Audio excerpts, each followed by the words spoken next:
someone is washing their feet, they know that like someone cares and someone actually wants to make a difference for them. We were tearing up. And it was like a very powerful moment. It's like, it's hard to describe. You know, I gave up a 6-figure deal with them. I struck up a conversation with the guy next to me. I have run this nonprofit and we go around the world and we make films. I was like, that's cool. How do I get involved?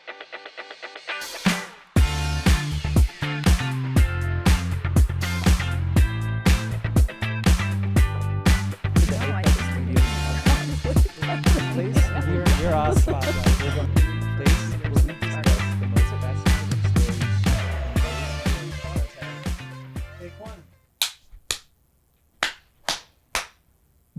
All right.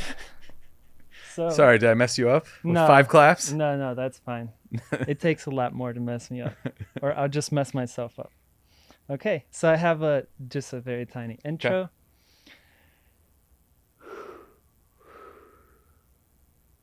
All right. Welcome to the Apex Studio podcast. I'm Dennis Opochenski, your host. Today with us, we have someone who's actually been here at Apex, I believe, even longer than I have. I think I met him 9 years ago, my first month working here. And I'm very excited to welcome to the show today, Jeven Dovey. Welcome. Hi, thanks for having me. No problem. Has it been that long? It's been that long. That's crazy. Like we've been shooting at Apex for so long. Yeah, like literally before I started. You were like some of the first clients, and that's like what the I think. studio's changed so much because there's multiple floors here now, but also I used to shoot at the loft. Yeah, yep. There's a lot of history. A lot of history, and I would love for you to just kind of give us a general idea for anyone that might not know who you are, of what you do and kind of how long you've been doing it now. Okay. Well, it's well,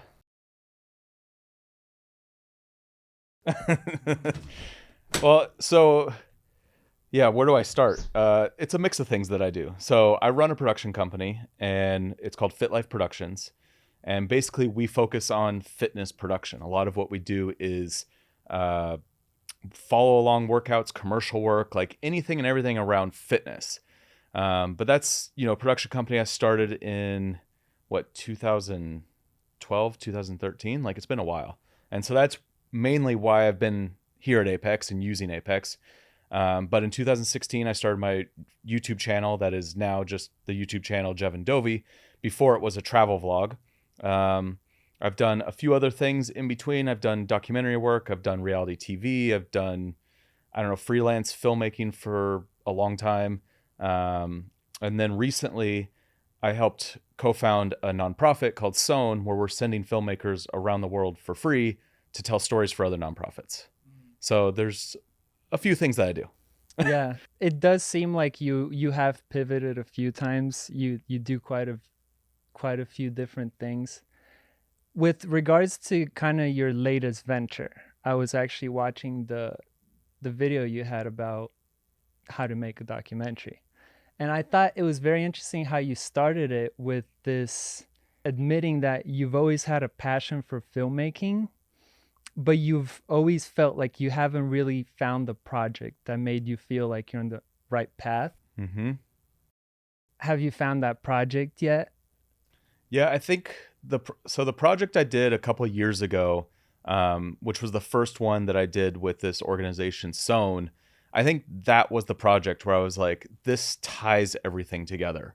And in that project, we flew to India and did a documentary for an organization called Wings International. And basically the documentary is being used to generate funding to get 27 families out of a landfill. And so it's like being able to take filmmaking, create a story, create a documentary, but have direct impact and make a difference with it. I think that kind of tied everything together. And it was like, it's that mix of documentary, adventure, filmmaking, but also like roping in, like bringing in my world of YouTube, because the whole time I was vlogging it. And so I think that doing that project, I was like, this is the direction I want to go with a lot of what I'm doing. Do you feel like you've kind of taken more steps and done more projects like that? Yeah. So since that India project, if we backtrack a little bit, how that kind of came about, I was at a Sony event called Sony Kando. Have you ever heard of those? I have, yeah. So like Sony every year throws a big event They bring filmmakers, photographers, and creators, and basically from all ranges. So it's like high-end cinematographers down to like TikTokers and Instagrammers and YouTubers. So it's like the whole range of like, you'll be sitting at dinner with like next to someone who's shooting Nat Geo projects, and then next to like some big TikToker. It's like a crazy experience. And it's grown every year. But Sony invited me a couple of years ago, and I was at one of these dinners where it was just a random group of people, and I struck up a conversation with the guy next to me. I was like, "Hey, what do you do?" And he's like, I have run this nonprofit, and we go around the world and we make films, for other nonprofits for free." I was like, "That's cool. How do I get involved?" And so he called me 2 months later, and he's like, "Hey, I got this project in India. You want to go in like 2 weeks?" And I was like, "Okay." So I jumped on a plane, went to India, shot this project. We ended up making a film, did like a 40-minute behind the scenes that's on my YouTube channel. And that kind of like sparked the journey of like this style of documentary, vlogumentary is kind of how I'm describing the behind the scenes I'm making. And like from that project, I've gone to a village out in a rural part of Alaska. I've gone to Rwanda. I just got back from the Philippines, and we're sending a filmmaker in like a month to in Nepal, and we're starting to send other filmmakers out so that the two of us aren't necessarily doing everything. There's filmmakers that have gone all over the world, and it's pretty cool to be part of this organization. And basically, that guy Jake Veramontes, after we did a few projects together, he asked me to come on as his co-founder. He's like, "You want to run this with me?" And so that's where we're at now. What to you is the most rewarding part of this? Being able to use my skills as a filmmaker to actually have an impact. Like, we see a direct impact with the films that are made. A lot of times when you're doing client or corporate work, like you're making videos to sell a product. Like it's rewarding in that like you might be able to create something cool, but like it's just for someone to sell some weights, or do squats in different spots.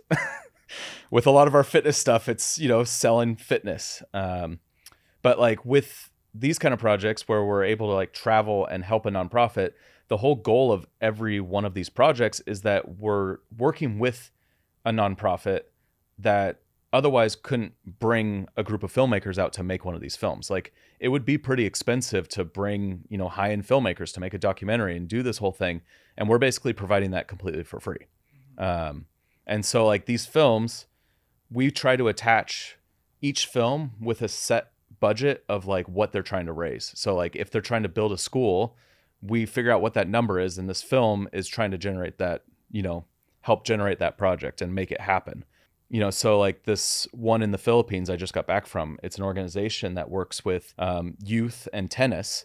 And basically the guy who started it, Michael Polaris, he goes to different places around the world, developing countries. He's a pro tennis player, and he likes to just go do like day sessions with these kids and teach them tennis and play with them. And he's now building his organization to the point where he's like, we can put some serious money behind these projects and build tennis courts and actually like bring tennis to these places that otherwise don't have that opportunity. And so in the Philippines, that was his first big project where he built a tennis court. 3 days in a foreign country I've never been to, trying to make a film about tennis in the middle of rainy season. This is what we're up against. For this community, and the kids that are using that tennis court are learning it basically to have a skill that then they can get to college with. So it's not about tennis, it's about these kids being able to, further their education and have a leg up in the world. And so like our film basically told that story, and we now this film is going to be used to generate, I don't know how much money we're trying to raise with the film, but it's going to help 10, basically it's going to help 10 different tennis courts in Dominican Republic that need resurfacing, need fixing up because they're basically in shambles. And so that's like the direct impact. Like, we could see that we're making this film, it's going to have this impact. It's going to reach these people. Yeah, it's pretty cool to have that like direct connection. Have you followed up with any of those things? Do you see those come to fruition? The ones that I personally have worked on, we haven't had anyone that we've gone back to yet. my partner Jake, he helped make one of these films, and it built a school in Tanzania, and he's gone back and seen that whole thing come through. So yeah, I think as this organization grows and as these projects generate more funding, we will start seeing like the end result and like how it's actually going to help these communities. How do you go about choosing which nonprofits to go with? We have a short list, so nonprofits will submit to it. And then what we're kind of doing now, because this whole thing has been evolving over the last few months. And so we have a short list of nonprofits and we have a short list of filmmakers. We've had over 200 filmmakers apply to be a part of this. Me and Jake have done a bunch of the projects, but we're also sending out filmmakers. And the goal is that like we'll do maybe 1 or 2 of these a year, because realistically with, work, YouTube, everything else that we do, it's not like something you can do every month. But the goal is to be having filmmakers go out and do these every month. Yeah, I think it just comes down to looking for nonprofits that have a good story to tell and have a specific goal. That's like the biggest part of this, because when you're making a documentary film, you can't just make like a documentary about like the organization and it's just very broad and general. Like if you can figure out a singular story and boil it down to even the individual, then you'll have a story that can reach people and have more impact and have more power. Like when the project we went to India to do, we didn't want to go and just tell this, story of just general like people living in a trash dump. Like that's not going to connect with someone at home, versus finding like this one person who has 2 kids that's living there, and we told her story. Yeah.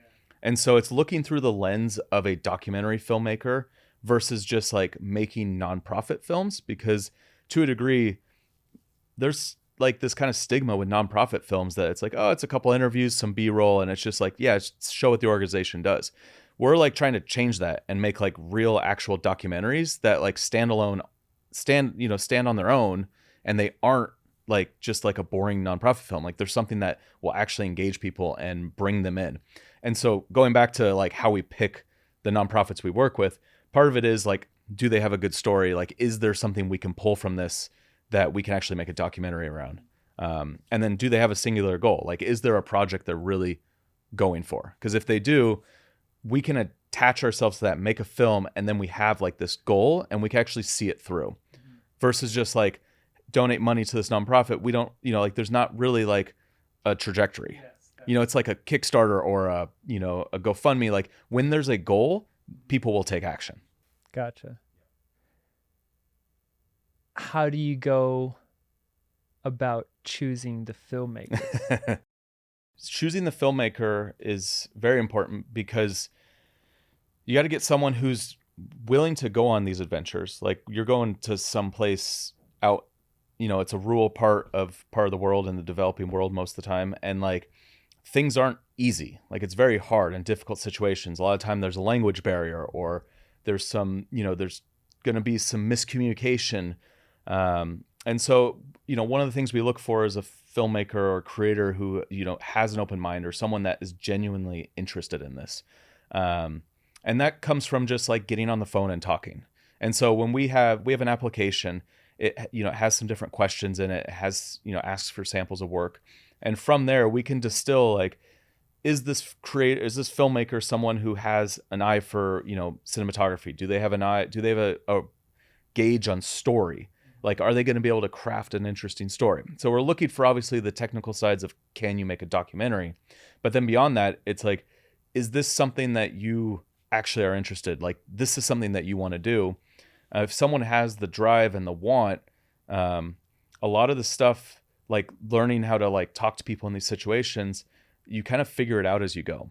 And I think that's a big part of it, is like, there is no right way to do it. And like every filmmaker is going to approach it different, and every situation's different. And no matter how much you actually like plan for these projects, it all goes wrong, like completely wrong. And like things change, the weather changes. All of a sudden you're pouring down rain and you're like, oh, we can't shoot. So what are we going to do? Or your main character decides to get on a 4-wheeler and drive away. And you're like, so do we have a film? When we were in India, they stopped talking to us, the whole community, because they thought we were journalists. And they're like, we don't want you here.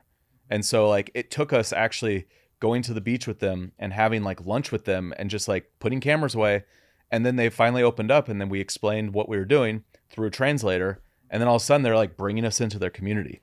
So it's just like, it's finding those people that have, the want to do this and also the ability to like react and like figure things out on the spot. Like if you're very nervous about this kind of work and like not having everything perfect, then it's not going to be a good fit because you can't plan these out. Like you can plan parts of it, but then it just kind of happens and it's problem solving. I think it's just being open to the experience and like being open to like learning a different culture and seeing things through their lens. Because a lot of times working on these projects, you're getting invited into people's homes and, they're cooking for you and they're, hanging out with you. And you just want to be able to like sit there with them, be able to have a conversation and like really get into just like being in the moment versus like coming in with your outsider view. So there's definitely people that want to do this. There's a lot of people. Yeah. And that's what's crazy. Everyone that I talk to about this, they're like, how do I get involved? It's like that first conversation I had with Jake at the Sony event. I was like, how do I get involved? Like, this is what I want to do. Like, I've been looking for a structure. Like, I knew that this is something that I was interested in. Jake has put this structure together.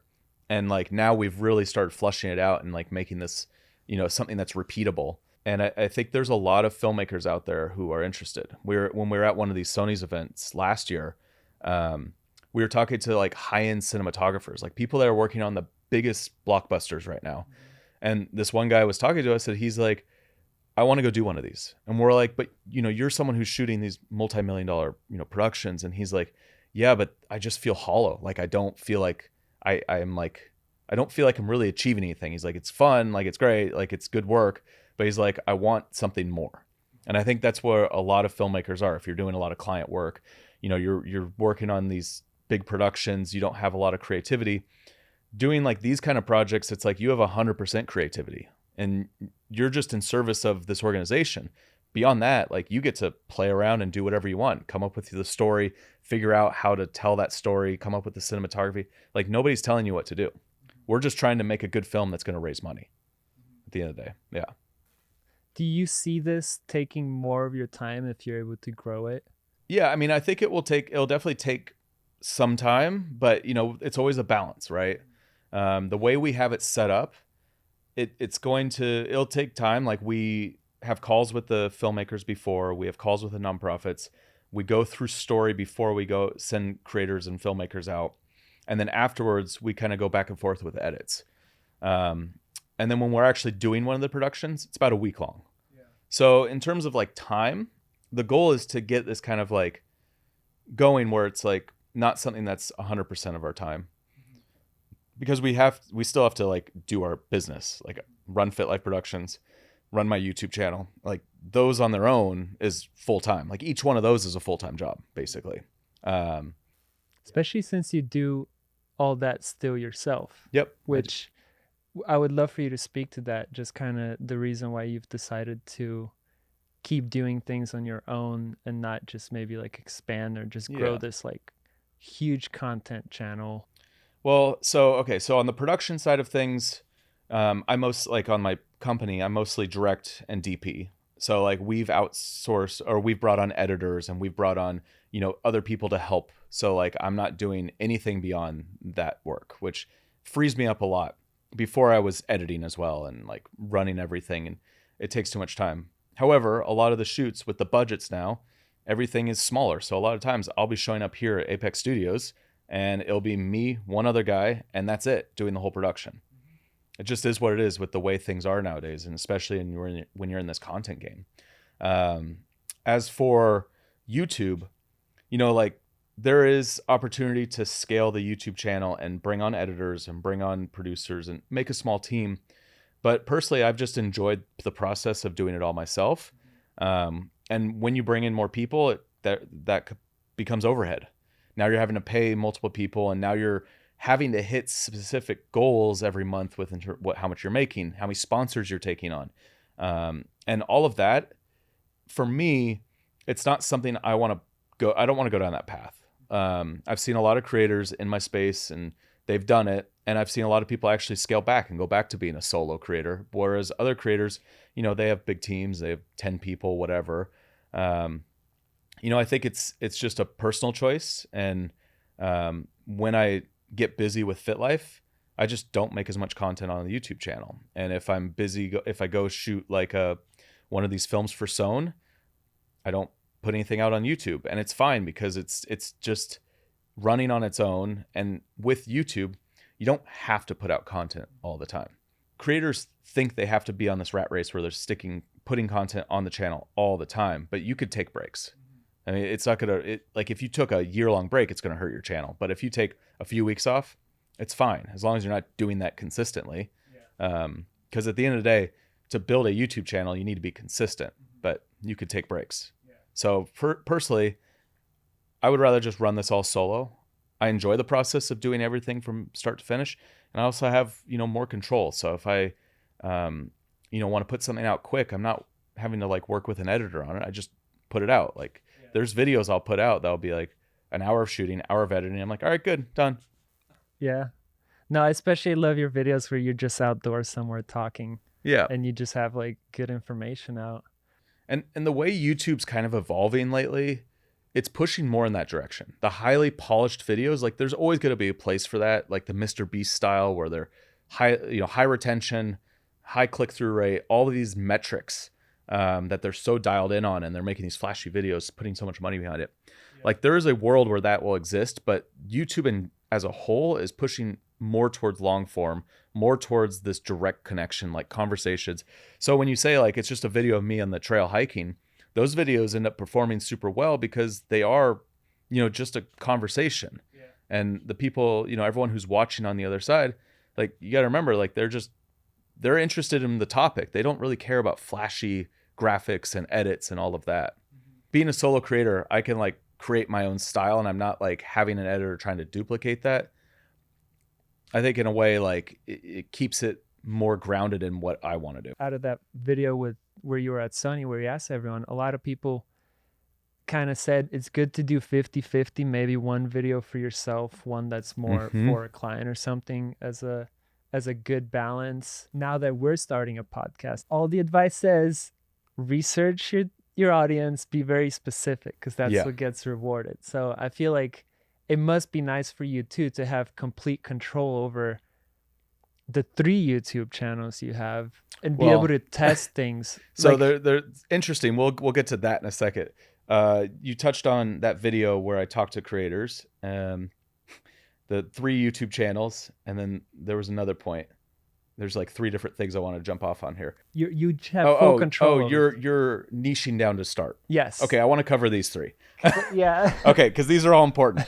So, okay, let's talk about new creators first. So if you're a small channel just starting out, like you guys are just starting out this channel, it is important at the beginning to niche down. So like when you're starting out, being able to be hyper-focused and be like, this is who we're targeting is going to help the channel actually grow. If you're being too broad at the beginning, it's like the algorithm doesn't know where to place you. Like it doesn't know. You're a new channel. They don't know the audience. When you look at a channel like mine that's been established, I've had it since 2016. I can put out a much broader range of content because I already have a core following that's already watching a lot of my content. Like they're not just there for one thing, especially because I've built it up as like a personal your brand. Yeah, it's a personal brand and it's under my name. And I have changed. I went from a travel vlog to like being, YouTube content creator, tutorials. I've done like mountain climbing films. Like, so there's been this range of content on my channel. And over time, I was hyper-focused. I did a lot of drone stuff. I really focused in on that. But then lately I've been broadening out and I did like videos around Starlink. And those videos did super well. And like, they don't really fit my audience, but they're still within the range because like there are people that are a crossover. I'm getting a lot of requests to do videos more in my Jeep and more overlanding because a lot of the content that I shoot already shows that. And so it's like now I have this opportunity to kind of branch out because people want to see more of me as the creator and not so much like just learn the tips. But when you are starting out, it is good like to get the ball rolling and to get that momentum is to be a little bit more hyper-focused. And so like for like the Apex channel, like if you have your audience that you're targeting, it's like just being consistent with that for that first year. And then from there, it's like, okay, how do we expand this? What's working? What's not? then you have a ton of data to work with. Yeah, we're not gonna delete our analytics from our phone and only check it once a month. Are you gonna? I'll check it every day. No, You'll- I think I'll have to check it. No, the way we check it, it'll be daily. Yeah, it's hard. Like, But I mean, that's did the thing. The strategy's different when you're just starting off. I know you're versus- so focused on it, and you're just like obsessed with it. It's your Yeah. baby. Yeah. I've been doing it. What is it? Going on 9 years, and it's still my baby. Like, I Yeah. still like nurture this thing and like give it so much attention. But it's like it's interesting once the ball starts rolling. Like, as long as you're consistent, like it will just keep going. And I think, niching down. There one creator will say you niche down to blow up. That's kind of like the concept. I would say like start hyper focused, start that, and then as you start getting data, you can broaden out a little bit. And with like a podcast channel, like you're gonna do these podcasts, right? You could probably also do cut downs, like individual segments, and then also shorts. And I was just listening to another podcast recently where they're talking about the short strategy for podcasts. I'll have to send this one to you. But as long as the shorts and the clips tie back to the long form, like you'll see a lot of synergy, and it actually will work super well. Because there's a lot of creators who say that shorts will hurt your channel. I've even made videos about this. And I have a changed mindset recently about that, just because as long as you can tie the shorts into your channel and it feels like everything's kind of like the same feeling to a degree, I think it works fine. You do want to give that, you kind of want more. You do want to give that feeling of more, but the fact that shorts are so short, like the audience already wants more, because it's like, this is not satisfying. It's like you're getting that dopamine hit, like, oh, I need another one. And if you really like a creator and you're only getting like little snippets, you're going to go seek out their videos. Recently, I've been putting a lot of shorts back on my main channel. I stopped for a while. I started that up again, and I'm starting to see old videos that I'm using like related video, which is one of the features. I'm seeing older videos now starting to pick up steam back in browse and suggested, which that just means people are watching my shorts, and then now they're seeing my videos, my long form videos on their home screen, or they're seeing them on the sidebar.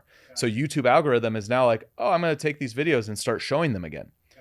So, this is something I'm currently like really playing around with and testing, and I'm doing a lot of shorts on my channel because like what I'm seeing is that it can really help long form. But I think it also, if you're doing wildly different shorts than your long form content, I think that's where the problem lies. If there's a misconnect. Yeah. All right, so there was 3 things we were talking about. So the second one was being targeted. The first thing you said was the video that I did with all the creators. So and they said one for you, one for them. So I find that super interesting. Like that video was a big eye opener for me, and I'm sure a lot of creators who watched it. It's from the most recent Sony condo I went to. I interviewed a lot of creators, and I asked them, what are they doing on YouTube now? And because all of these creators that were at this event most of them have been established creators for a long time, they've gone through different phases of YouTube. So they've been on, 8 years, 10 years, longer. And so like they're now seeing the shift of what's happening. I think it's just I find it so interesting that a lot of creators are going back to this idea around like making some content for me, not just trying to please the algorithm, not just trying to make content that's going to go viral, like get a sponsor, like try to sell something, but like actually come back and be like, I want to make content that I enjoy making, and maybe I'll break it up, one for me, one for you. And I think a lot of these creators can do that because they are more established, they have bigger channels. And that's what I'm saying. Like as you grow bigger and older with this, then you're going to have more flexibility. A lot of creators also were starting second channels. So there was, one creator who started a watch channel. He's a filmmaking creator. He started a watch channel, and he's finding a lot of success in that because he's taking what he's done with his filmmaking, but putting it towards something that he's just passionate about.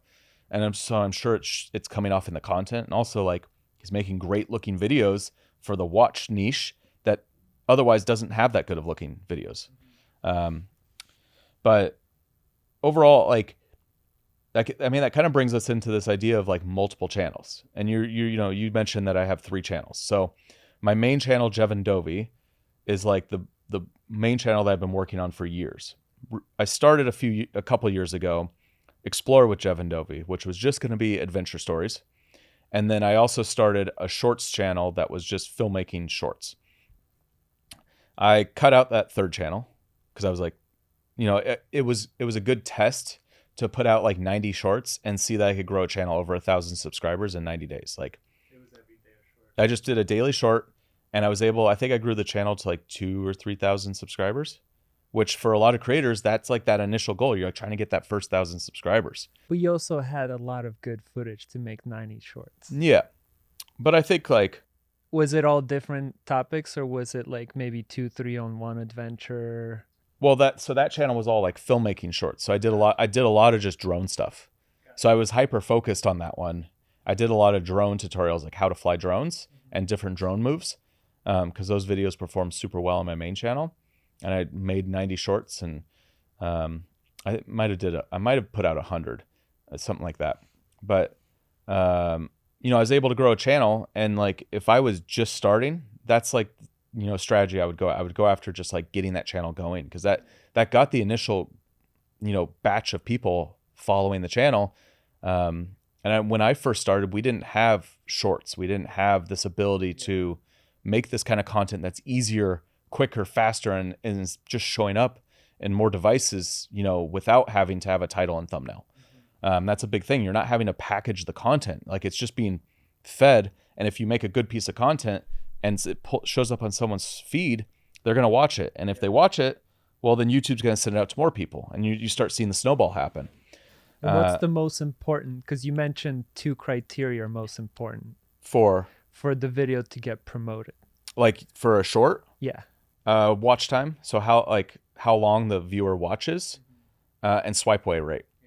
So you want to make sure, like, I try to get my watch time to 70% or more and swipe away to 70% or more. That's kind of like, ideally that's what you want. And I see shorts take off. It could be like 60 to 70%. If I have a short that's getting like 120%, meaning people are rewatching it, you'll see those shorts skyrocket. And on my second channel, the one that's all just adventure stories, I did a lot of shorts on that channel. And I have shorts that are in the tens of millions, like 30 million, 40 million. It's crazy. And you see in the data that it's like low swipe away rate. So most people watched it, and most people watched the video more than once. And then you get these crazy numbers. How much do you think your specific editing style of kind of the seamless loop is important to that? I think that's a good trick. I think the seamless loop is a great thing for shorts. There's a few things that I like doing that have worked well for me. The seamless loop, just using story in general, like being able to tell a story in 60 seconds is an art in itself. But if you can master that and have like beginning, middle, and end, and have some sort of hook that brings people in and have some sort of payoff, like it keeps people watching longer. Big thing is text on screen, because people watch shorts without audio. I mean, I find myself all the time watching shorts without audio. And so you just think about your viewing habits. And if you're watching content without audio on, like, then you need to make sure that your viewer can still watch the content. And a big thing recently I've noticed is that, like, you want to make shorts that work for a YouTube audience, not an Instagram audience that then you're putting on YouTube shorts. Like, if you make reels that perform super well, a lot of times it could be just something visually really cool that doesn't necessarily work on YouTube. So, like, I've seen reels blow up where it's like someone dipping their phone in water and then it comes out and it's like a waterfall. Like, that kind of content like blows up on Instagram. Whereas like YouTube audience, I feel, is a little bit different, and it's more of using story and being able to like have these interesting payoffs at the end. I mean, I could be completely wrong, but that's my experience. Gotcha. Did you touch on the 3 before we move on? Well, I think the third was the 3 channels. Got it. So where I'm at with that is I stopped doing the 3rd channel. The 2nd channel, so my Explore with Jeven Dovey, I've, in the last few days, I've actually decided, I'm like, I don't want to split my time between 2 channels anymore. That 2nd channel was fun to make content for. It's all like adventure stories. It's actually using all the skills that I teach. But my main channel has gotten to a point where I think I could just make most of that content on the main channel. And if I just filter it through the lens of what my main channel already is. So, and so if I'm going to go do like a climbing video, there's probably a world where I can, add some components that feels more like a video that will work on the main channel. Like these documentaries that I'm doing with Sown, I'll do a behind the scenes that shows the process of filmmaking, but those in themselves become like some pretty cool pieces that are more of like an adventure story. But because it's like in the process of filmmaking, I think it fits the channel well, and like my audience really reacts to it. So I think it's just molding my content a little bit to fit my main channel, not be so broad and like just a completely random story out in left field. But I think there's a way that I can do it. And the big reason I want to do that, and I don't want to have two channels, is that my time's too split. And so like if I'm trying to run production company, nonprofit, and two YouTube channels, like it just doesn't make sense. I don't have time for that. And be a dad. And be a dad. Yeah. There's that. Family. Yeah, that's like having free time. Huge. Yeah. Yeah, we haven't talked about that, but that's like I have a 2 and a 4-year-old. And so I don't work weekends anymore. I try to be done at a certain time every day. I try to be done at like 5. It's like the way I work has changed, because when I was in my 20s, I would work 7 days a week and I would just go all night and I just didn't care. Like I was, when I first started my YouTube channel, I vlogged for 200 days straight while I was running the production company. So we would be like editing videos, and then I would also be vlogging that day, and then I would go to a shoot and somehow still vlog something that happened throughout the day. And then we would jump on a plane and go to like Japan. Like at that time, my wife and I had buddy passes. And so like when we were done with a shoot, we'd get on a plane and we'd travel somewhere. And it's like, as you things will change in life. Yeah. So like as we had kids, obviously we're not going to be traveling as much. We're not going to be, spending all weekends working. Like we're going to take time for family stuff. It's important. And so like I've had to reorient how I actually approach work and everything. And so it's like the deeper I go in a lot of these ventures, it's like I want to have more focus and more clarity on what I'm doing, and I don't want to spend my time doing 100 different things. So I want to do my main channel. I want to be able to do Sown, make these documentaries and be able to give back. And then obviously run the production company and work with clients.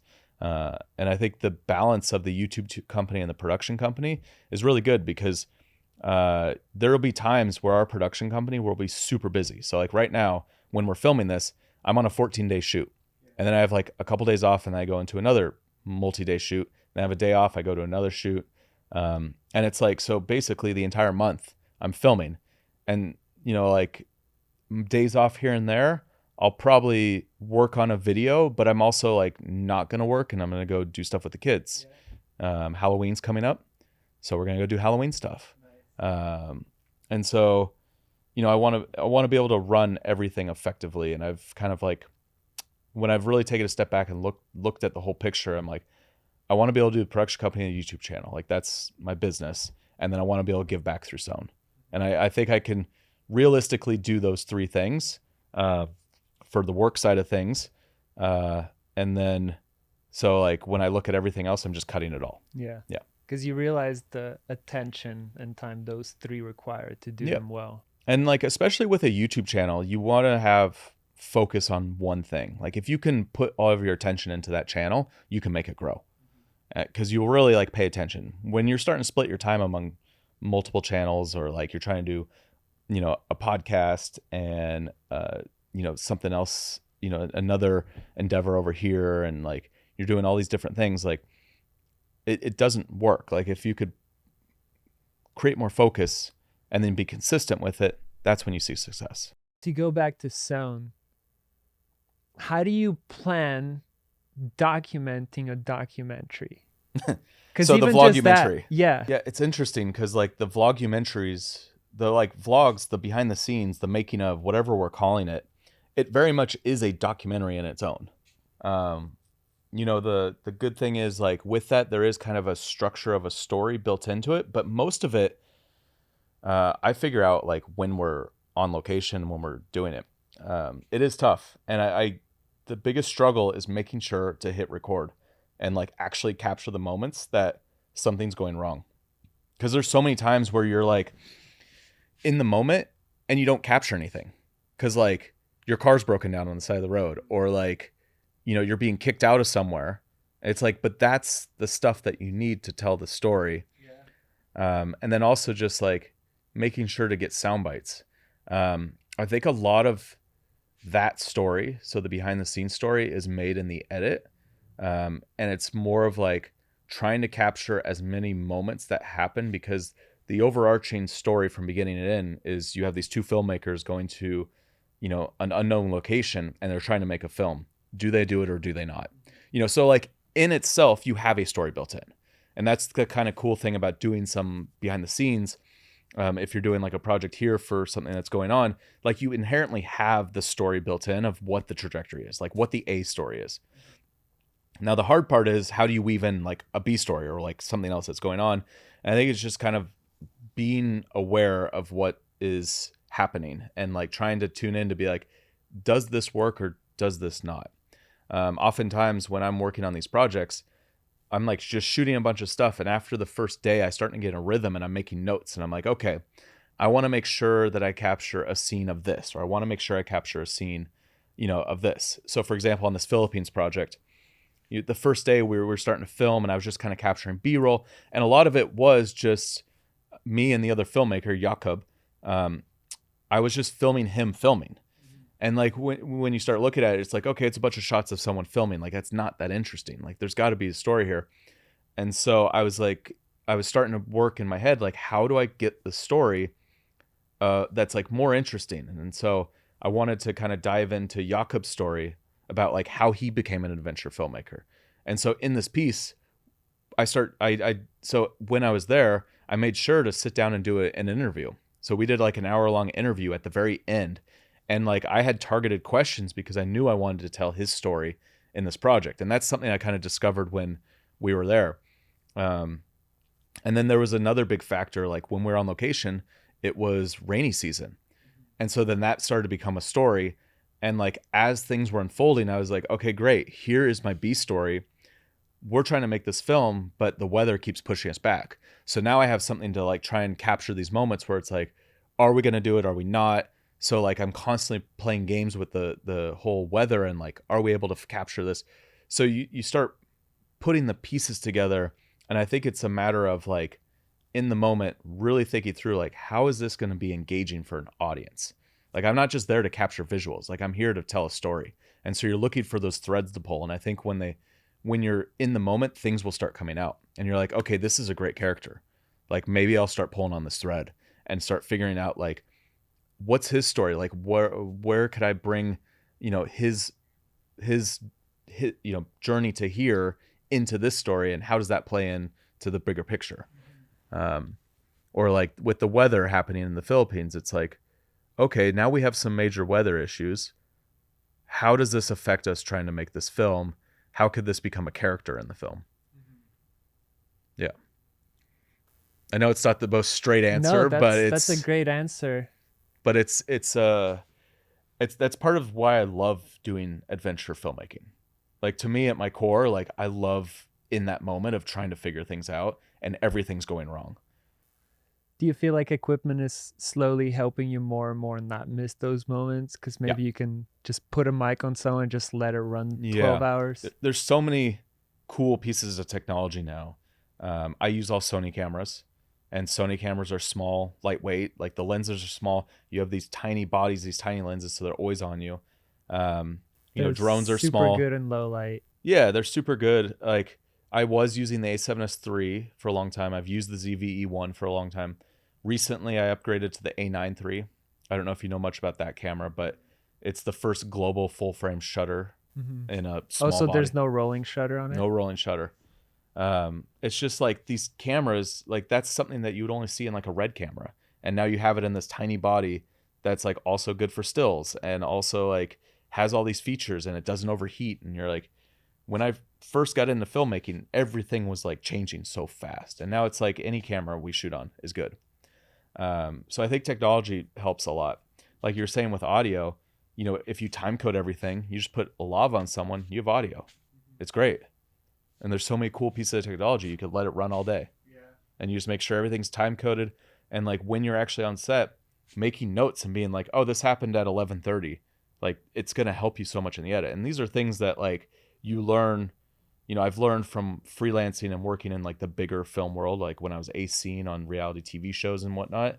But like that all comes into play now. Like we're making films, even if it is like 2 of us going out and shooting like a small little documentary. These films can reach more people than things on TV are reaching now, which is wild. You have to remember to press record. Has that become an automatic for you? It's something you practice for sure. And I think over my years, because I've created so many vlogs, like I've gotten in that habit of like letting the cameras roll and just letting them roll. Like if something's going on, just hitting the camera, even if it's down by my side and picking it up down. Like I find that like just if you just capture the footage, even if it's really bad footage, but you at least have something from it, it's usable. Yeah. And those end up being the moments that you want the most, you know? Yeah. And so like whenever I'm doing these projects, I'm always trying to like look for a moment where I'm like, hey, if we're having a conversation right now and we're talking about this, I'm like, wait a second, turn on the camera and let's just have this conversation. Yeah. And then it ends up in the project and like you're like, oh, that was such a cool moment. One of those happened in India. Like we were on the side of a road and I was like, hold on, put the camera up, put lavs on us, and I just let it roll. And like it ended up being like a key moment in the story to be like showing what was going through our minds at that moment and what we're trying to figure out. And then you have like tuk-tuks passing. Like you can't ask for like better like scenery. Like there's a cow, there's tuk-tuks, and like it looks like it's completely staged, but it's just a matter of hitting record. Do you ever struggle where like that Indian that video was emotional? Like do you ever struggle in the moment? Do you ever it's tough come sometimes. back with it home and you're like, wow, I live here and there's like such different existences out there? Yeah. I think that's one of the biggest things with Sown and why, you know, I was so drawn to it. After that first experience, like it changed me. Like I'm a different person after going through and making that project and being in that place. And just like you just have more appreciation for everything and also just more awareness. You come back and like, you know, the world is a little bit different when you're going and doing these stories and working with people, because you're opening up your world to a completely different culture, which, you know, I've traveled a lot in my life, but I would say that there's these pivotal moments when I've traveled that have like changed me. Like the first time I went abroad by myself, that was a big moment when it changed me. But like, where was that too? I did Thailand right out of college. And like, I just met up with a buddy, and that was like a completely crazy experience because it was solo travel. And then I met someone, one of my buddies out there, and like, it was a fun thing. But going to India and shooting a documentary for this nonprofit was like a pivotal travel moment, like eye-opening. Like being able to experience everything that we did in that project is like, we came home and we just have, you know, we're looking at the world through a different lens. Yeah. And that's when Jake started Sown. That was one of the things that he wanted to do, and that's one of the things he wanted to bring to filmmakers, is this ability to like have these experiences. And like he brought me to India, and he's like, you know, you see what happened. Like after we were finished with that, he was like, we're completely different people now. And it's like, he's done this, you know, he's done a lot of projects before this for nonprofits, but every time like a filmmaker is able to go on one of these, it does make an impact. Yeah. Yeah, it's like probably just hard to describe to people when you come back. It's very hard. Yeah, and you know, because you were there, you saw the flies. This must be a incredible way to give back, but it just must be hard in moments. Because when I imagine myself there filming that, I would have to have some Kleenex on me. Yeah, there's definitely moments that are tough, and it's emotional. Like it hits you, and like, yeah, there was, in that India project, there was a moment where we're like, I look over at Jake and he's bawling and I'm bawling because um, we were at this moment on stage where they were, to kind of preface, like we were working with a group of missionaries on that one. And so Christianity isn't as big religion in India, but the missionaries are the ones that are helping these people that are living in these slums and trash dumps and all of that. Because in India, there's the caste system still. So all these people are considered the untouchables. And it's so hard to like see that, just because they were born in this situation means that they're not worthy. Like that alone is hard to see. But there was a moment where the missionaries we were with they were washing the feet of all the individuals that were living there. And like, that's a Christian thing to wash the feet. But in India, the feet's like the dirtiest part of you. It's like untouchables are under the feet. That's how they're kind of categorized. And so like feet are a no-go. And like just seeing that moment where like you're there with these people, and just the fact that like someone is washing their feet, they know that like someone cares and someone actually wants to make a difference for them. Like we were tearing up, and it was like a very powerful moment. It's like, it's hard to describe that moment, but like, I feel it even just like thinking about that. And there's a lot of those when you're on these kind of projects. And you just like, it's something you're gonna have to process. It was so hard, that project, to come home, because we came home from like, we were working with people in the dumps, people, kids in these orphanages, and like we come home and the next week was Thanksgiving, and it's like big family celebrations and food and laughter, and it's like I almost had to like check out of that and be like, I can't do this. Like I can't even process going from like this part of the world and like these people that are just trying to survive, right into like Thanksgiving in Orange County. Yeah, it was an interesting experience. Do you ever feel like there's almost even moments where it almost feels awkward to record someone's pain, but you have to? Yeah, I feel like that would be another, it's a fine line. Yeah, that would be another thing you probably have to, I don't want to say through experience learn, but you have to know. You kind of feel it. And that's one of the things, like you get permission to turn on the camera a lot of times. And a lot of the moments you see, like we asked like, hey, can we film this? And like, like we'll like point to the camera or something, and they're like, oh, okay, yeah, it's you want to be respectful, and that's like that fine line that you're on. It's like they're inviting you in, and like as long as what you're doing is going to benefit them, and like is going to be something useful, like not just like shooting someone's pain, like filming their pain, but like telling their story. So I think it's just a matter of kind of like being aware of like, why are you capturing something? Like, why are we getting this moment? And like we were doing that when we were in India. We were doing we shooting this moment when we were going into the landfill with the family, and like they're technically not allowed in there, and so like we didn't want to get them in trouble because we're just coming in, shooting the film, and leaving. These people have to live there. And so we were constantly like on that line of like, we don't want to bring attention to ourselves. We don't want to bring cameras because the person who runs the landfill could shut off access.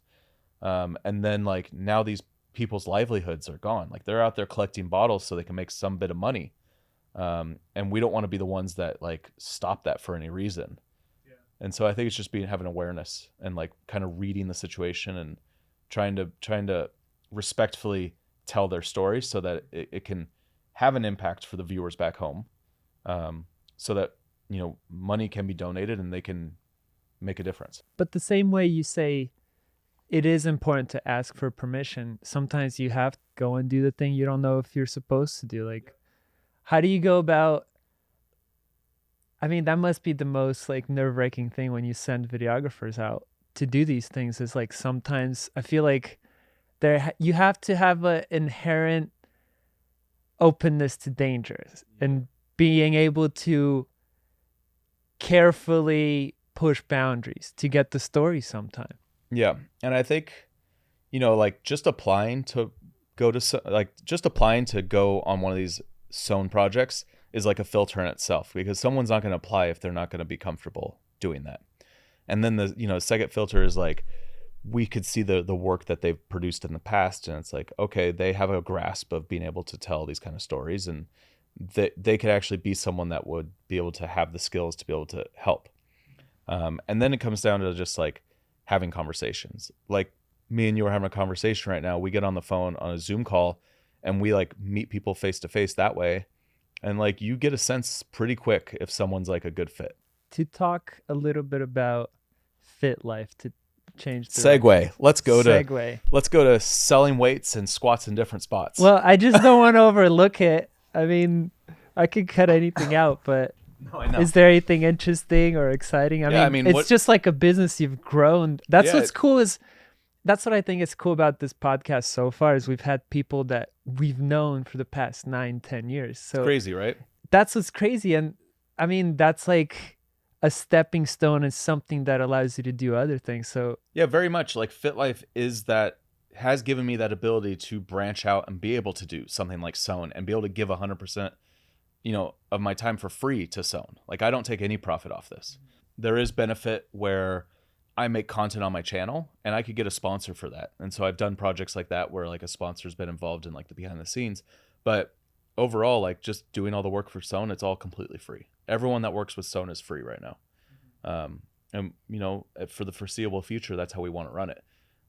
We got a big investment from Sony to make these projects. So Sony donated from their social justice fund so that we can do this for the next 2 years. Do people have to bring their own equipment? Or no, we get all this. We could get anything from Sony that we want. Gotcha. So anything Sony has, we can rent and send out on a project. We pay for everything. So flights, food, travel, accommodations, everything's covered. Basically, the filmmakers, the ask is to go do this for free, like your time, but nothing out of pocket. So you guys shot this first one impressively in 4 or 5 days, the one in India. Yeah, the one in India... That's crazy. That was like 4 days in country or something. And like obviously 15 to 20 hours of travel. Is that usually how long people will get, or it depends on the story? Yeah, it's usually about a week is what we're aiming. Like the one in the Philippines, I was in country for 3.5 days. I did one in Rwanda. That one was longer. It was a little bit further. There was more going on with that one, but the documentary itself was like 4 or 5 days. But yeah, going back to Fit Life, Fit Life, having this production company has given me the ability to do these other things. Do you feel like Fit Life or other things you've shot helped you get the skills needed to be able to go to India for 4 days and put together like a great story? For sure. I think if you approach any of the kind of content you're working on, whether it is just like a small commercial, something for a client, like there's always skills that you can learn, and it always translates over into everything that you do. And so I attribute a lot of what I've learned because I've had this production company and I've worked in so many different situations, lighting different scenes, that it gives me the ability to like walk into an unknown location with a backpack full of gear and be confident that I could shoot a project, no problem. And I know where to place lights, and I know how to make something look good, even if there is no lights. I know how to set audio. I know how to make something sound professional because I've done it just again and again on all these client jobs. And I know all the gear because of all these client jobs. And so I think, yeah, it's important. I know there's a lot of creators out there who want to be like an adventure filmmaker, but it's like the direct path there it's not always a direct path. Like when I was in college, I remember looking, there's an interesting story here. So when I was in college, my junior year, my professor brought in 2 documentary filmmakers that had just gotten back from, I think, the Middle East, and they were working on a project, and they were telling this story of like in the back of a car trying to transfer footage. This was back when like, you had spinny hard drives and things were failing, and they were like using the cigarette lighter to try and keep power going. And like I remember this story vividly because I'm like, that moment was so chaotic, and like they were recounting what was happening, and I was like, but I want to be in that situation. I want to be the filmmaker doing that. On the India project, we were driving to the airport in the back of the car, trying to translate the local dialect with a translator as we're rushing to the airport. And like, it just hit me. I was like, I've become those filmmakers. I mean, it's been a windy path to get here. You know, I've done fitness production, YouTube, I've done all these other things in LA. But like, I've arrived at like, I'm now on this adventure in this crazy situation, trying to get something done for a film. And so that's where I think like, there is no direct path. I think it's just a matter of like sharpening your skills, and like as long as you have that want, and like if this is what you want to do, you can start focusing start focusing your intention, and doors will start opening. Do you still have, and people can pretty much find out a lot of those tips on your channel, right? Yeah. How to shoot and everything. I'm trying to cater my channel to my main channel. I mean, my only channel now, really, but I'm really trying to focus on adventure creators. I'm like still trying to figure out like, how do I talk about it? It's like a lot of what I do is adventure, outdoor, travel. Like, how do you film in these situations? It's a lot of it is geared towards solo creators who are doing this themselves. But it's not like, there is some filmmaking in there because I do teach documentary stuff and all that. So I'm like, is it solo creator? Is it solo adventure creator? Is it adventure filmmaker? Like, I don't know the label, but that's kind of where I'm like focusing my efforts now, is like, I want to be able to take everything I've learned and like give that away through my YouTube channel, which is essentially what I'm doing. So like, if somebody wants to become an adventure creator, like I'm trying to teach all that. Do you still have your paid, I think, program? Yeah. So my paid membership is called the Creator Film School. And I have like specific courses on there for things. And so like I have a Final Cut course, or I have a course on how to grow your YouTube channel. There's one on stock footage I never completed. That's like that was my first course I ever created. I remember that was a while ago. It did so well. Yeah. So I have like these courses that I've built over the years, and then I have all of my YouTube content, but it's all categorized much better in like this Netflix catalog, so that like if somebody wants to go and learn the information, like it's much more organized, and it's like you're not distracted by YouTube. But my thought process is like, I give it all away for free. Those who want to be part of the membership are ones who want a more structure, who want to be able to also like have these courses that are step by step, but then also have direct access to me, because I have a community in there and I'm in there like chatting with people. And so it's like, I give that option for people, but I'm also like, this is the same thing I'm teaching on my channel, but YouTube's chaotic, and like I might do a piece of content about shooting a documentary one day, and then I'll be talking about Starlink, and then I'll be talking about a DJI mic, and then some other product, and like it just becomes a mess of just content. There might be a very popular how to fry a turkey video on there. I was wondering about that. How to deep fry a turkey, which explained it. Yeah, did you watch? And it's a very good video, which explains to you.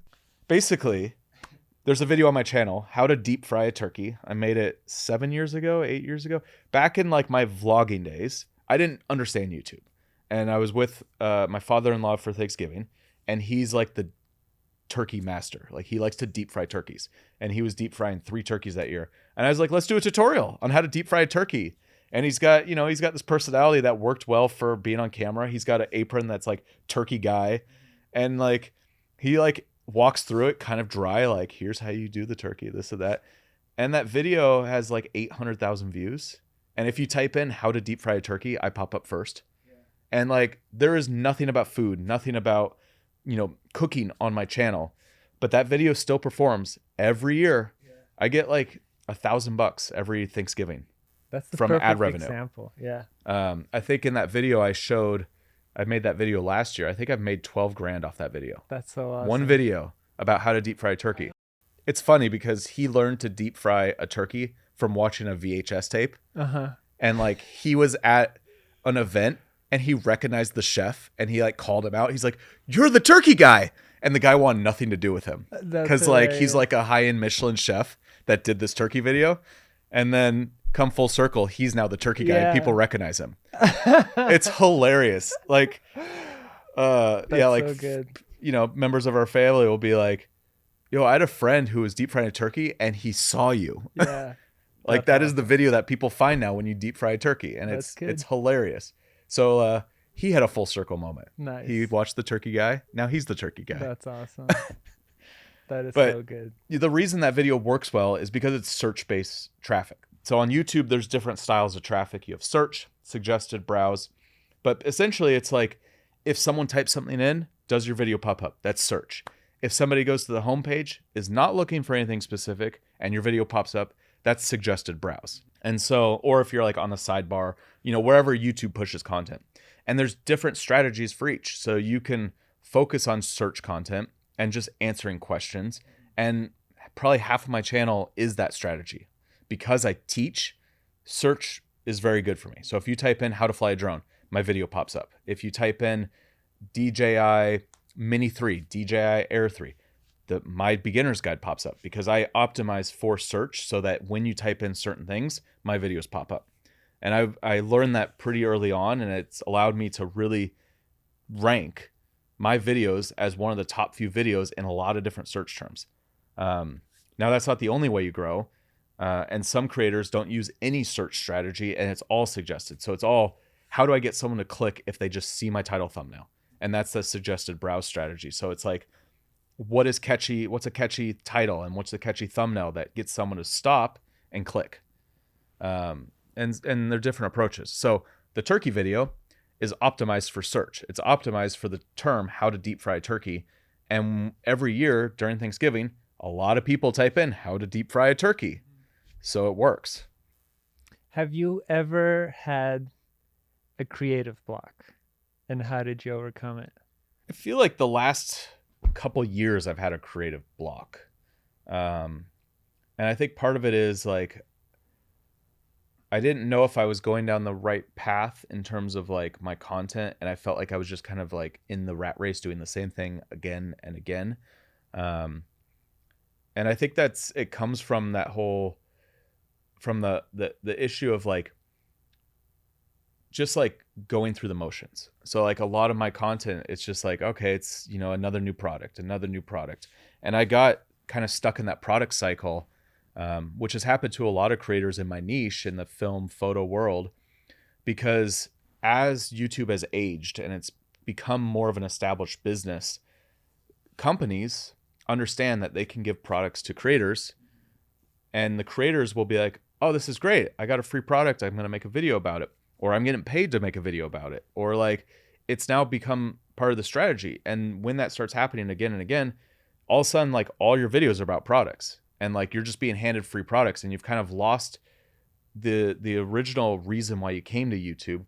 And like, you're just kind of like working for companies unintentionally. Now you're like just a marketing arm of these companies.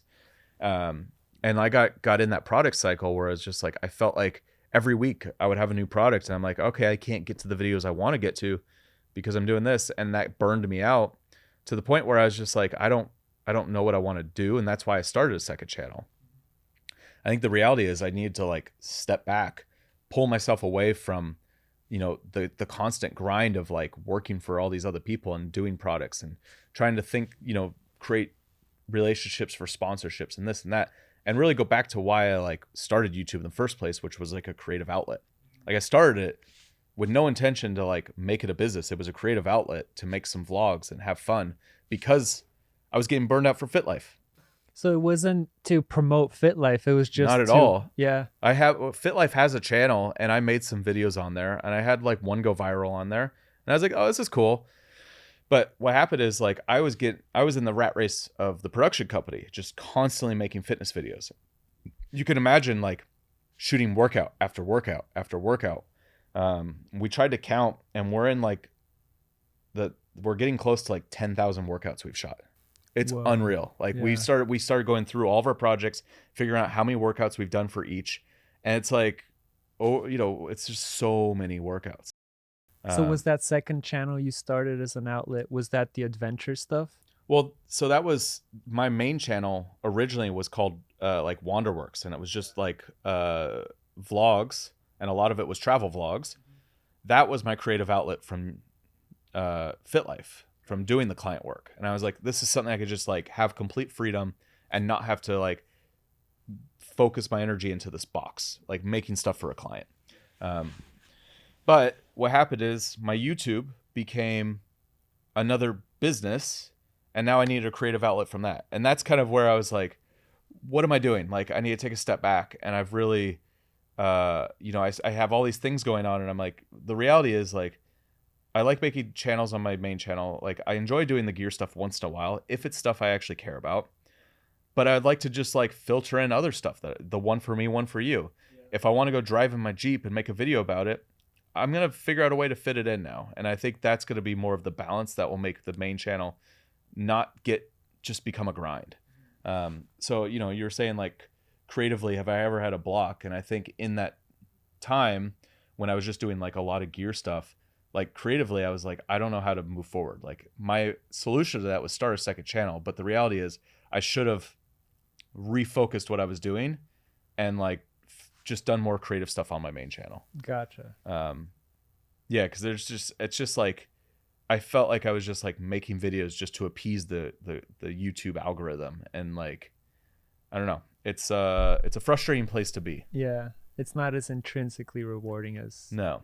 And I think part of it is like being a creator with my name attached to my brand, like I'm a personal brand. It's like, and then you become just a business, a commodity. Like that's when you're like, what am I even doing? It's one thing if you're running like a channel and it's a specific business channel, like that's a different thing. When it's personal and like you are the brand, like you need to make sure that you're having some balance and keep yourself in check. Yeah.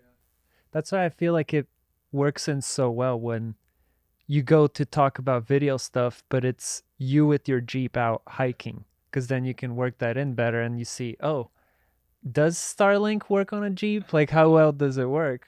Yeah, it's more fun. Like those Starlink videos were so like I got access to the Starlink Mini early, and I was like, how does this thing even work? And I just made a video of that, and it's like those videos did super well because they're very raw and they're just kind of like vlogs, but also they do have a lot of information because I understand how to talk about products. I've done so many products that like I'm able to filter it in, but have more of this organic vlog style that's also entertaining and like fun for me to actually make. Like I'm going to go out in the Jeep. I'm going to go drive a trail, shoot some fun footage, but I also have this product that I'm testing out. And like I enjoy like testing things for the first time and figuring them out, and like that process of problem solving. I feel like that coming back to like the core of what I enjoy doing and why filmmaking is so appealing is like you're constantly problem solving. Yeah. And like you're figuring things out in the moment. That's what I was going to ask you when you were listening to that story about those guys swapping out hard drives in the back. What was the thing that you thought, I want to be there for? Was it the problem solving, the story they were putting together? I think it was, it's like, it's the adventure, which I think the adventure is all of that. Because like you don't have an adventure without problems. Like that's what makes an adventure like appealing. Like an adventure is not just like having something scheduled and figured out every little thing. Like that's like going on vacation. Yeah. An adventure is like you don't know what's going to happen. Yeah. And I just think that's the aspect that draws me to all these things. I was gotten into mountain climbing in my 20s, and I climbed in mountain peaks all over the world. I bought a Jeep and started building it out, and like constantly things are going wrong, and I'm just figuring it out. It's like the adventure of every time going out, learning new stuff about the Jeep and try to figure it out. And then filmmaking, it's a constant like adventure of trying to figure out how to make something look good and work within the parameters of what you have. Even on the client jobs, like the Fit Life stuff, like I'll have a budget and I'll have a set amount of gear, and I have to figure out how to make this all work. And I'm working in this garage that's 105 degrees in the middle of summer. I'm like, we got to make this work. Yeah. And we have this amount of time to do it. Where do you see things going for you, or where you're aiming towards? I think now it's, I think I have a solid direction. Like, I think I finally like gone through the kind of mental gymnastics of like, what am I doing? Where do I want to put my time and effort? And Sown really was like that missing puzzle piece. And in that video, as I said at the end, like this was what I was looking for. And I think that kind of like put everything together where it's like, I have my production company, like I have my business that allows me to do everything else. My YouTube channel is also a business, but it's also like something I could just be creatively free on. And then Sown is my ability to give back and be able to use my skills to actually do something. That's not just creating things for people to sell products. Gotcha. Really quickly, because I wanted to touch on this. If you want to just speak for 2 seconds, how important is it to disclose sponsorships? And when did you get your first one, Yeah. for instance? So I don't know if you saw the video about Insta360. Yeah. Okay. Yeah. On YouTube, you have to disclose your sponsorships. If someone's paying you, you have to say this is sponsored by. And there's been companies that are trying to like skirt those rules, and I think it's not good because it creates this weird issue where like viewers now don't trust a lot of creators because they don't disclose, or they kind of do it in this sly way. You said it perfectly when you said it's not a review anymore. It's not. When I don't treat them as reviews. Yeah. If someone's paying me, at least let me know. Yeah. Yeah, if someone's paying me, it's not a review. And I'm pretty upfront with that. I'm like, this is like, I'm going to tell you about the specs and I'm going to show you the footage I've shot, but I'm not giving you my opinion. Yeah. Like I might say like, I like this camera, but I'm not like, it's like you have to, if someone says a product is sponsored in the film world or any other thing, if a video is sponsored, just know that that company signed off on that video. So like, even if the creator did a really good job and is very honest, the company's still signing off and they're going to have you change things. So I treat any paid sponsorship as a launch video or like a preview or just like an overview is like a good way to think about it. What would be your advice for people to watch out if they get approached to a sponsorship? Would it be just to make sure you disclose it? Yeah, just know what you're doing. Like know that this is a marketing piece for that company, and just be like aware of that and be like, okay, so how can I honestly put this out there in a way that's not going to deceive my audience? Yeah. If you're like, hey, this is a review of like why this camera is better than this one, it's just tough if a sponsor's involved. And I've done videos like that where it's like this microphone versus this microphone, but sponsored by a company. And like I have such turmoil when a company asks me to do that, and I did it once, and like I don't like that video, and I'm like, I try, in it I showed like what the differences are, but I made it clear like this is a sponsored video, so like take it for a grain of salt. Like this company paid for me to basically make this video. Yeah. Like if you want to do a review, if you want to do comparisons, like the companies shouldn't be involved. The only time like I like doing comparisons, if a company's paying me, is if it's all their own products. Yeah. So if it's like 3 gimbals against each other in their lineup of gimbals, great. I'm making a piece that shows their whole lineup. Yeah. I do that with gimbals and drones, and I think those work great. Yeah, it's just a weird world of like, creators will build an audience that really listens to them and believes what they say and, values their opinion. But then a company comes in and says, I want you to say this about my product. And they put a big dollar amount on it. Yeah. Insta360 asked me to not disclose my sponsorship, basically make a video and just make a review about it, but they were going to pay me. And I'm like, that's just slimy. Yeah. And I saw a lot of creators during that launch do that. Yeah. And I know they were paid. Yeah. And they probably didn't know better. They're floating a lot of money around. Yeah. I mean, Insta360 pays well.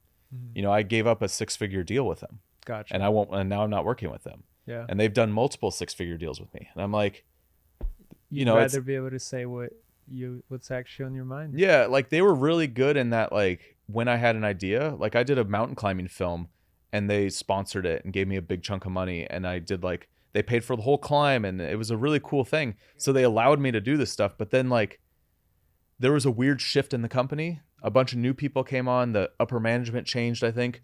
And like all of a sudden they were being like super aggressive and like asking for things that were wrong. And I was just like, I'm done. kind of have to know when to say you're done. So you do have a video in which you kind of discuss the 6 things you would do differently starting a YouTube channel now versus back then. Is there something new you found out, or something that you feel like you spent a lot of time that you didn't necessarily have to, that you might have not included? Yeah, I think if I was starting a channel now with the knowledge that I had, I would be, when I start, if I was to start, I would be hyper focused to get it going. And I would really just get in the habit of being consistent, because the success on YouTube comes from consistency. And also doing research and figuring out like, what does an audience actually want to watch? Because like I made 200 videos when I first started and I got no traction. I was getting like under 100 views per video. So I wasted a lot of time if my goal was to grow a channel. So if you're trying to grow a channel, like there's so much information out there now. There's so much data. You could just look at what's working. I would be hyper focused, start it out. I would also like launch and make a bunch of shorts because it's what's working right now. Something recently someone said to me was like, go to where your audience is. Don't try to force your audience to come to where you want them to. So like if you just want to make long form videos, that's fine, and understand that there's an audience for that. But like, don't try to force shorts viewers to watch long form. Like make content for both if you want to have shorts viewers and long form. But yeah, I would have a strategy where I would do shorts and long, and I would just kind of play the game, because if YouTube's putting out these features, they obviously want people to use them. Yeah. And that's kind of where we're at in the world. Like shorts are here to stay. TikTok, Reels, everything has short form content. Half the stuff we're making, we're doing these, huge production days to make shorts. Yeah. It's crazy. Like I just did a holiday shoot, and like half the content was vertical short form content that is meant to look like a vlog. But yet you turn the camera around. I took a photo of this and it was hilarious. You turn around, there's 40 people looking at the monitor. Yeah. And this person's vlogging. And I'm like, it's just such a weird moment to be in, that like, this is the world that we're in. Like this kind of content is what people want. You're on YouTube, and I remember you mentioning 2 important things, which is, as creators, people are on someone's website. That's why an email list is very important. Would you still stand by those 2? And do you diversify anywhere besides YouTube? Are you on other platforms? Yeah, it's interesting. Like there is one school of thought where it's like, try to be everywhere. But then there's the other school of thought where it's like, if you just hyper focus on one thing, you can really, make that thing grow. As for an email list, it's always a good idea to build an email list. Like I have free products that I give out that builds my email list, and it's constantly bringing more people in. Just in case like anything was to happen with any of these social media platforms and you were taken down, or, something happened, you have everyone's direct contact. But yeah, it's, for me, I was looking at what I actually want to put my time and effort into. And it's like, I enjoy making YouTube videos. I don't particularly enjoy Instagram that much anymore. X is like, it's an interesting place. I try not to use it as much. Facebook, I don't go on. TikTok, I never use. So like, you could try to be everywhere, but I think it's better to like focus in on one social network, or like maybe a couple that you are actually care about. And like, I have a buddy who has like deleted everything. He was everywhere, and now he's on X and YouTube, and that's it.